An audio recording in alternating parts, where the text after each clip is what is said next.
This episode of Nurses Saving Nurses is brought to you by Pro Trainings. Pro Trainings offers online, blended, and in-person courses for CPR, first aid, and other required certifications that healthcare providers need. Individuals needing certification can train when and where it's best for them. Businesses who offer training to staff can have a single certification source and easily track their staff certifications without a spreadsheet.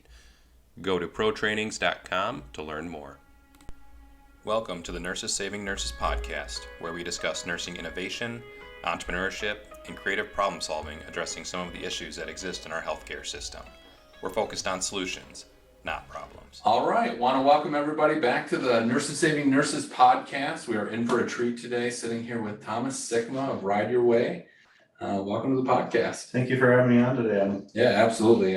Excited. I met you actually at the first Nurses Saving Nurses event. Yes. A year ago-ish. Yeah.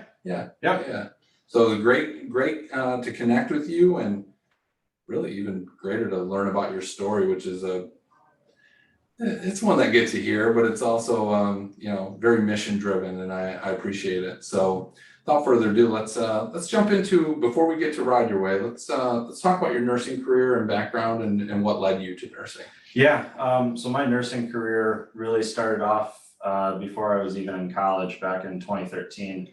On May 14th of 2013, I was actually diagnosed with a rare type of brain cancer called CNS germinoma.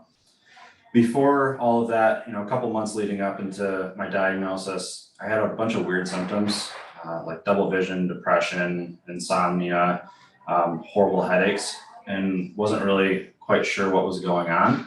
I was always a happy-go-lucky kid, and especially the depression, that was something that really hit close to home and was really odd for me at that point. How old were you in 2000? Yeah, I was 17. Okay. I was a junior in high school. Oh, gotcha. All right. Yeah. So, through all of that, I started to get these symptoms on and off for a couple of months and hadn't really brought it up to anybody. But then my symptoms became more apparent. I was a baseball player, and we were actually playing in a breast cancer awareness tournament on May 14. And I was playing left field, and I started to see two baseballs flying at me. And that was a major concern. I wasn't quite sure what was going on. At first I thought, I wear glasses, and so I thought, maybe my prescription's just bad and I need to go see my ophthalmologist. But, over the course of that tournament, my athletic trainer at the time actually saw me opening up my batting stance so that way I could see the pitcher better. And she finally said, okay, you got to go get checked out. Luckily, I already had a appointment with my psychologist planned for the next Monday. And so I went to go see the psychologist, talk about why I was depressed and everything. And within 5 minutes of that appointment, he kind of hinted to me, I don't know if this is really more of like a mental health issue. It sounds more biological to me. And so he directed me to go to my primary care physician to get evaluated. Went right to the PCP, and within another 5 or 10 minutes, he also said, yeah, something's going on. We're going to send you down to Helen DeVos. And so right from there, again, went down to Helen DeVos. They decided to do a CT scan immediately. Got the CT scan done, and that's when my family and I were kind of hinted to the fact that something else might be going on. It took a little bit for the results to come back, and then we started to hear them say, I think we should do an MRI. And, they don't do follow-up MRIs for any just reason. So went and did the MRI. The results came back a little bit later.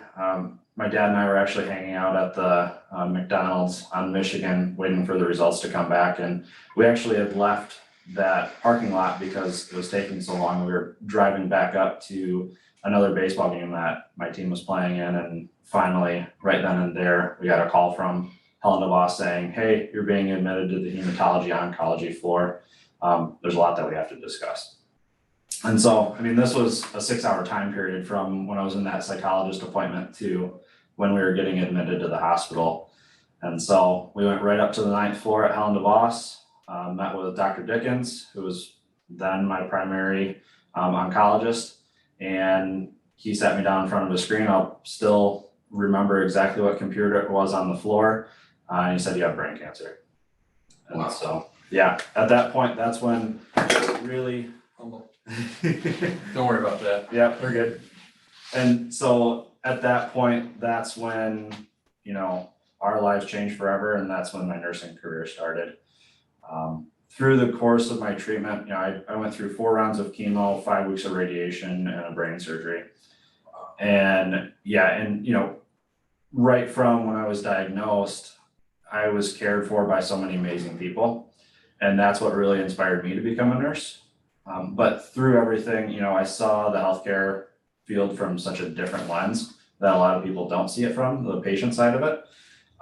And so that's what really drove me to become a nurse and then move on to future endeavors too. Yeah. Kudos to all your caregivers. I was gonna ask if there was any like barriers or, you know, how long did it take to get the official diagnosis, but to hear that it took place within a matter of hours. Yeah, yep, Amazing. I mean, it was a matter of hours when they told me that I had a brain tumor. But it wasn't until my brain surgery on June 3 that they could finally get the pathology results and, you know, truly define exactly what we were dealing with.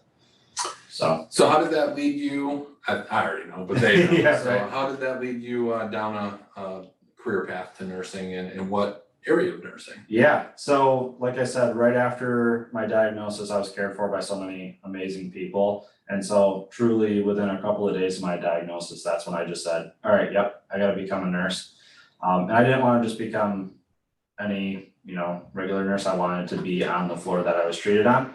So from that point on, you know, I dedicated my life to becoming a registered nurse, and becoming a pediatric hematology oncology bone marrow transplant nurse. And you eventually did, right? Your Yeah. career led you to becoming a nurse on that exact floor. Yep, exactly. So once I graduated high school, I went to Grand Valley, went on to study nursing. As I was working through nursing school, I also worked as a nurse technician on the same floor. Okay. So got my feet in the door, got to learn about the patient population outside of being the actual patient. Yeah. And, you know, that's what really drove me through nursing school and then went on to becoming, you know, the best HEMONC nurse that I possibly could be. That's awesome. That's Thank you. Truly. So let's talk a little bit about the recovery phase after your surgery. Sure. Tell us about that. How many appointments did you have? Yeah. So after my initial diagnosis, I went on to have brain surgery on June 3 of 2013. They did a little bit of a biopsy of the tumor to see exactly what we were working with. And then they also did what's called a third ventriculostomy. So they put in a little stent or a tube to bypass the tumor, because that tumor was actually blocking the flow of my cerebrospinal fluid. And that's what was causing a lot of my symptoms from increased intracranial pressure. And that's just a little tube that basically runs down your spine essentially and redistributes. Yeah, it was the pressure. Yeah, it was a really small tube. It actually just went around the tumor. So it's probably only a couple, maybe an inch long. Gotcha. But yeah, it just bypassed the blockage that the tumor was causing and allowed for that flow of the fluid through the third ventricle down into my spinal cord. What was happening was, like I said, that tumor was causing increase in my ICP, which then was actually causing my brain to herniate down out of my skull. So after, I mean, the docs kind of told me, you know, another month or 2 months undiagnosed, I probably would have died from it. And we're gonna backtrack just a second. Yeah. How long were you experiencing the symptoms of depression or double vision? Like how long did you have that? Yeah, I would say like 3 to 6 months. Oh, wow. Just very vague symptoms, and then progressively got worse and worse over time. But definitely the double vision, which I actually still have, was very apparent to me. And then the depression and then the insomnia were also pretty substantial. Gotcha. Yeah. Okay, so full circle, with all these appointments and aftercare and the things that you needed, let's talk about Ride Your Way. And Yeah. how that kind of came to fruition, how you came up with the idea, how you recognized the need. For sure. So I always say the first seed for Ride Your Way was planted back on June 2, as we were preparing for my surgery. The surgeons were going through the whole list of outcomes that could happen from the surgery, since it was a major procedure. And so they were telling me, you know, hey, you could end up in a wheelchair, and that was never really brought to my attention before. And so that's what really got me looking into the mobility community. At that time, I mean, I was 17, so I was, again, a happy-go-lucky kid, and I try to make the best out of any situation. So I started looking at different parts and accessories for a wheelchair to kind of, make it me. Yeah. So looking at different lights and spinners and a whole bunch of different things for a wheelchair, if that was the outcome of my surgery. So June 3 came and went. I remember very vividly getting pushed down to the operating room, and I was looking at all of the lights passing as I was on the stretcher. I remember jumping over onto the table, and I asked my surgeon, Dr. Scarley, did you have your cup of coffee today? And he said, yep, actually, and I don't have any jitters. And I said, all right, that's good. And I remember laying down on the table completely at peace on if I would have died or not during the surgery. I still to this day really can't describe that feeling and why I felt so at peace with it. But backtracking, when I was sitting in the ICU waiting to go down for brain surgery, that's really what opened my eyes to the mobility community. And then moving into nursing school, becoming a nurse, life after being a patient, that's really what opened up my eyes to the major transportation issue that we have here in West Michigan, specifically as it relates to people with mobility needs. And I started looking at, why weren't some of my patients able to make it to their appointments? Why is there such a issue around chronic illness management and people getting to their follow-up surgical appointments and dialysis and cancer treatment, diabetes management? Why are people struggling to get to those appointments? And the biggest issue was just getting a ride to and from. And so I started looking at some of the individuals or companies here in the area that do provide transportation. And what really stood out to me, being a patient before, was the fact that there weren't any high quality solutions and then affordable solutions in West Michigan. So then I started looking at, okay, this is a huge problem. We know what the problem is. How can we solve it? And really, that's simply how we came up with Ride Your Way, is just being a human-centered transportation solution that truly puts our people at the forefront of what we do instead of just saying that's the case.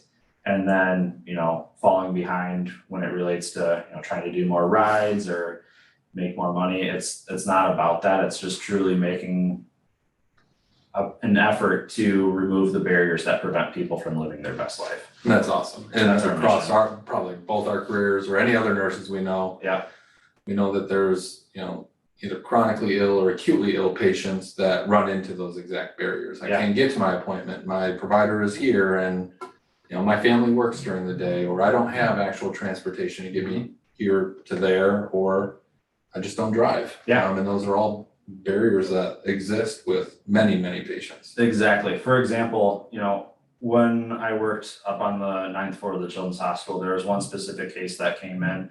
One of my patients was severely septic, had a fever for a couple of days, and the only reason why they didn't come to the clinic sooner was because they were in a rural area and they didn't have a ride to get there. And so we're, bolusing tons of fluids into this kid, giving him tons of packed red blood cells, doing all of these, major things in order to keep their blood pressure up. And it's all stemming from the fact that they couldn't get a ride to and from the clinic. So tell us a little bit more about Ride Your Way. I'm a patient. I need a ride. How's it work? Is there an app? Yeah. Just give me the lowdown on how it all works. For sure. Yeah. So we provide wheelchair accessible and ambulatory transportation here, not only in West Michigan, but across the state. So we're based in Byron Center, but we have done some discharge transports up to Marquette, over into Ann Arbor, Detroit, Kalamazoo. We drive all over the place. So what we really pride ourselves in is, just providing people with the highest quality transportation solution possible. We're actually the only 5-star customer rated company in West Michigan for the past 5 years. So we really, truly it's at the core of what we do is putting our people first. And we do that just because, you know, the people that we employ, the people that are a part of our team are just amazing, really good people. We just ask them to be themselves, always be wholehearted, and always do the right thing. And then we always ask that they constantly self-improve on themselves too. And, you know, that's really culminated into the culture of, you know, removing barriers and also, you know, being an employer for people that really want to give back in the community and be that light for people that truly need it. Yeah, and that's awesome because you're like truly giving back to people. You're For sure. crushing these barriers and, you know, making care possible for those that otherwise would have put it off or didn't have the means or didn't know how. Yep, and that's what it's all about, is being that avenue for people that truly, you know, are trying to live their best life. And so we've tried partnering with local organizations in order to further expand our services, and it's been super successful in decreasing the amount of chronic illness that isn't well managed. And I mean, this is a much longer play than just getting to and from a doctor's appointment this Thursday. I mean, if you're properly caring for your chronic illness, let's say diabetes, for example, you can avoid so many preventable illnesses 10, 20, 30, 40 years down the road. Right. And so it's not only being a tool that somebody can utilize this week, but being a partner in health that allows individuals to, again, just live their best life. It's as simple as that. Yeah, that's awesome. So how does someone arrange a ride? Yeah, so they can give us a call at our dispatch line, which is 616-855-6800, option 1. And we're also working on developing our own personal mobile phone app. Nice. So they'll be able to hop on kind of like Uber and Lyft and order a wheelchair accessible ride that way.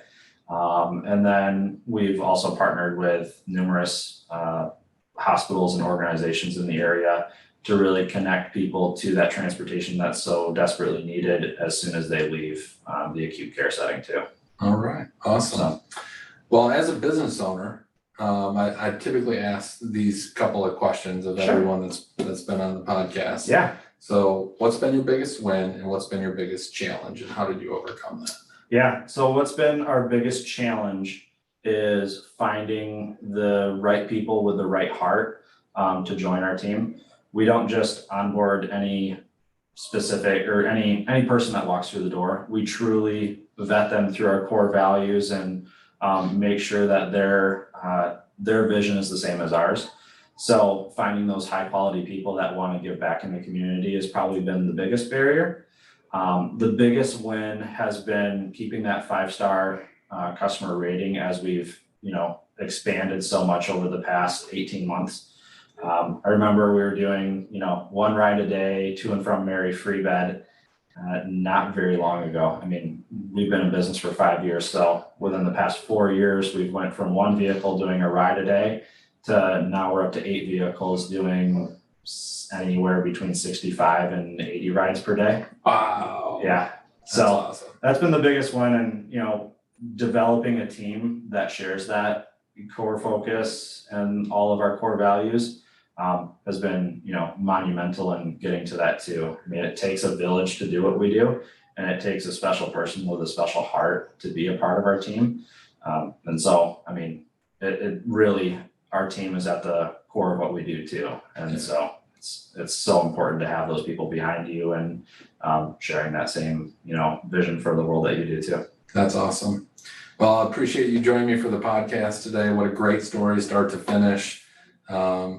I mean, this is what it's all about. And I think you're making a huge impact, positive change, not only West Michigan and locally, but clearly all over the state of Michigan. So Yeah, that's what we're trying to do. And I think, you know, nurse entrepreneurs have a very unique perspective of the healthcare industry, where we see it from the bedside, being the nurse, and also being, you know, I kind of see us simulating with the patient on a lot of different fronts, but also seeing it from the business side where, you know, we know what changes have to be made in order to directly impact the patient. So, you know, just a kind of a shout out to everybody, all those nurses that are thinking about making that jump and thinking about, a really cool idea that they've thought of, make that jump.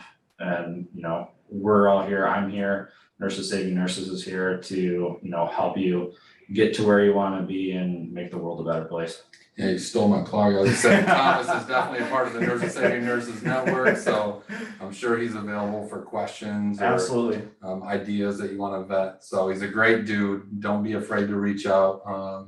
So again, great to have you on the podcast. Great to see you again, buddy. Awesome. Appreciate it. Look to chat with you again soon. Awesome. Thank you.